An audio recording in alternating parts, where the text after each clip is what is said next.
Del modernista filósofo pasamos al modernista creyente. Para el modernista filósofo, la realidad divina se encuentra dentro del hombre y si existe fuera, le trae sin cuidado. Sin embargo, para el modernista creyente, la realidad divina existe con independencia del creyente. Ahora bien, ¿cómo podemos llegar a conocerla? Nuevamente nos vamos al interior del hombre.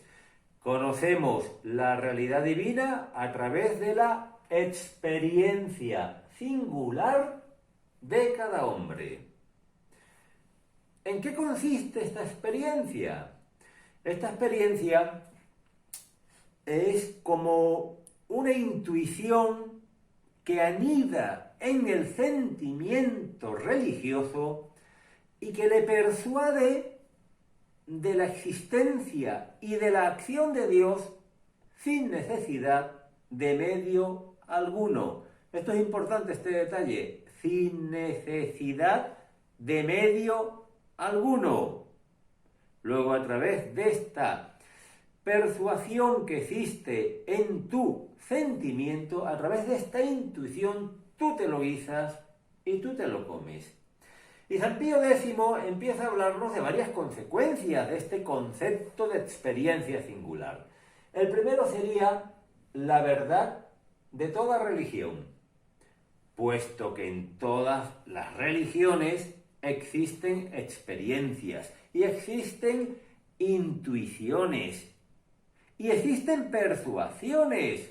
¿Con qué autoridad el modernista creyente va a negar que sean ciertas las experiencias del turco? Por ejemplo, San Pío X cita al turco, podríamos citar a cualquier otro. Bien, otra consecuencia que nos comenta San Pío X, un concepto erróneo de tradición, puesto que para el modernista la tradición consistiría en la comunicación a otros de su experiencia singular. ¿Y qué ocurre cuando conseguimos que en otros aparezca esa experiencia? Sea porque se renueve una experiencia que ya estaba apagada, o sea porque se suscite completamente nueva en el que antes no era creyente. Pues para el modernista creyente, ese suscitar o reflorecer la experiencia es una prueba de verdad. Es la prueba. ¿Ha visto cómo es verdad? Yo sé que esto es verdad porque lo he transmitido y esta persona lo ha asumido. Bien, seguimos adelante.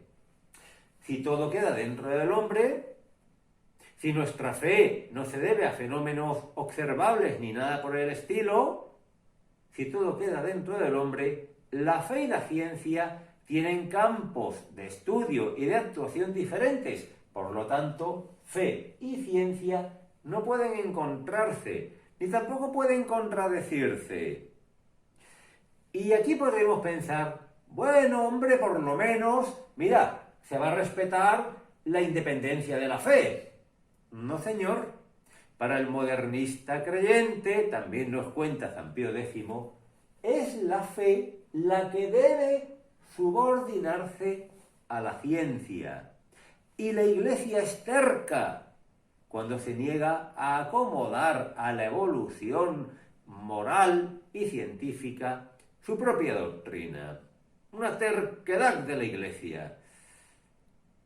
Esto nos huele, supongo que nos huele claramente al racionalismo, ¿verdad? Tal como nos lo presentaba la Ilustración. Estoy hablando de racionalismo, no de un correcto uso de la razón. Santo Tomás de Aquino nos hablaba del uso de la razón. La razón, de cara a la fe, nos vale para refutar los errores y ataques que sufre la fe y para ordenar los conocimientos que tenemos, ordenar el dato revelado. Pero la Ilustración, ya en el siglo XVIII, da otro valor a la razón. La razón no está para el ilustrado en conocer la verdad, comprenderla, ordenarla, sino que la razón genera verdad, produce verdad. ¿Qué ocurre entonces? ¿Qué ocurre? Pues ocurre que este pensamiento racionalista se intenta aplicar a la fe y se intenta aplicar a la doctrina de la Iglesia.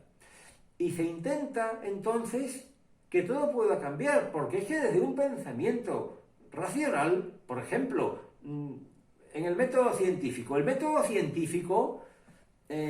considera todas sus conclusiones provisionales. Y es lógico que así sea. A través de la ciencia sabemos algo, llegamos a un conocimiento que es provisional porque pudiera cambiar. Pudiéramos encontrarnos circunstancias que no se hayan dado antes. Nos podríamos encontrar nuevos conocimientos, nuevos descubrimientos. Luego puede ser que tengamos conclusiones muy seguras halladas mediante el método científico que sin embargo cambien más adelante. Y si esto se aplica a la fe, tenemos un desastre formado, porque se destroza el concepto auténtico de tradición, como entrega, como transmisión que ha venido desde el mismo Jesucristo hasta nosotros, valiéndose de distintos medios que están en su iglesia.